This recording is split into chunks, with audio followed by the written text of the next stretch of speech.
how flush that is. Look at, that's how your feel's supposed to look. Yeah.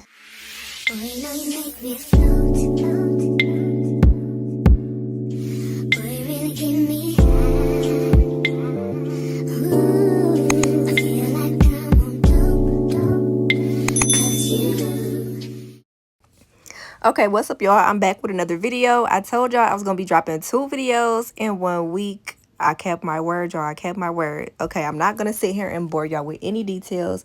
Y'all already know, after you take the shellac off, you want to go ahead and push back the cuticles, nip any dead skin that you might see that you need to get rid of.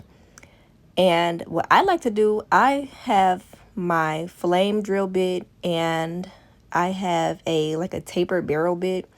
I like to use those for my cuticle prep. I have some bits right now. I'm not going to tell you guys about them because I really don't like the quality of them. I am looking into getting some of Erica's ATA cuticle bits because hers are so bomb. I had a pack and I broke one because I dropped my drill and my drill bit was inside of it and it bent, and I was so hurt because I spent $32 on that drill bit. And yeah, anyway, we're gonna go ahead and get these cuticles all nice and clean. Now, one thing that I will say, I don't understand why people charge for manicures. If I'm getting a fill-in, a full set, whatever, if you're touching my nails, you need to make sure my cuticle is cleaned to the T. Like, there should be nothing on there. So when I hear people say, oh, she charged me extra for a manicure, like, why? It comes with the service, like, literally. But anyway, I get, like, if their cuticles are like really overgrown, then you have to do like a little bit more detail. I could see maybe like $5 or $10 upcharge, but to charge for a full manicure on top of a full set or fill-in, to me, that's just ridiculous. I would never pay that, but thank God I do my own nails. So let's get back to the video. Okay, so what I'm doing right here, the reason why I brush upward towards her cuticle is because it keeps that pocket open. When you brush down, a lot of times it kind of like closes that cuticle that you just worked so hard to open up. And we don't want that. We want to make sure that the cuticle is nice and lifted and out the way off the nail plate. So that way, when we start tucking our acrylic under, it's not getting on the skin. It's not touching. There's no lifting. There's no chipping. Everything's going to be fine and groovy. This bit right here is the tapered comb bit that I was telling you guys about. Do not get this one. I will show you guys the right ones to get because these, while they are good for the price, they are not the best quality. These are going to make you work 10 times harder as opposed to just getting it in one swipe.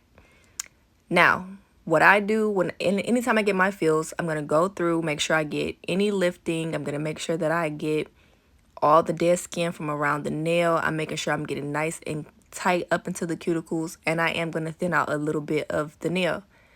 The reason why I like this bit just a little bit, not too much, is because it is a diamond bit, so I can put it on her natural nail without it damaging her natural nail. So I don't have to go in with a sander band because it will go ahead and etch the nail for me. So if you guys know, nail techs, time is money. You want to save time, you want to make more money. So if you can do 2-in-1 with one bit, let's go ahead and do that instead of having to switch out from bit to bit. And really, if I wanted to, I could have did her whole fill-in with just this bit, but I'm a little bit anal when it comes to cuticle work, so I like my flame bit to open it up and then get nice and tight with this cuticle bit. Now, I'm not going to make this video too long, so I am going to skip the other hand simply because what you do on one hand, you're going to do on the next. So that's self-explanatory. Okay, so now that that's all said and done, both hands are good. If I seen any lifts, I went ahead and took those out. Now, the next thing that I love to do, I stopped buying nail dehydrator a long time ago. I use alcohol. I use 70% alcohol every single time. Sometimes I spray it on my manicure brush. Sometimes I spray it directly on their nail bed. Either way, it doesn't matter. I just do whatever I feel like at that time, but it still gives me the same results. The reason why I use 70% alcohol is because it's going to go ahead and dry out that nail bed for you. You do not need to waste a lot of money on nail dehydrator. So as opposed to me buying a nail dehydrator that runs me about $15 to $20, I go buy a nice size bottle of alcohol, which runs me about $5. And I can use that continuously, and I can use it. It's like multi-purpose. I can use it for other things. Whereas nail dehydrator is just nail dehydrator. You can't use it for anything else. We as nail techs, we spend so much money on things that's unnecessary, and I'm trying to get everybody out of that habit. So if you guys stay following me, I promise you I will save you guys money, but it will be for your best interest. I'm not one of those to just cheap certain products. Like, some things you just can't be cheap with. Like, I'm sorry, you can't just cut costs everywhere, but sometimes you can. Other times you're going to have to spend that money on the good product. Now, this is my favorite part for any service, whether it's regular polish, gel polish, structured manicure, fill-in, full set, protein bond 2 times. Sometimes I do it 1 time depending on how well my clients already retain their enhancements. So yeah, you can either do it 1 time or twice. It's not going to kill you. It's not wrong either way it goes. The product does say use it 2 times, but user discretion is advised. Okay, now you see how I'm doing my fill. I'm taking a small enough bead to where it's not too much gonna go down on the free edge, but it's also gonna build back up that apex. It's gonna rebalance it. You don't want too much of a high apex because it is a fill-in. So really, you have a nice amount of bulk where it should be already, but since I do always thin out my acrylics a little bit more when I'm doing my fills, I always make sure I add a little bit more in there. But watch closely.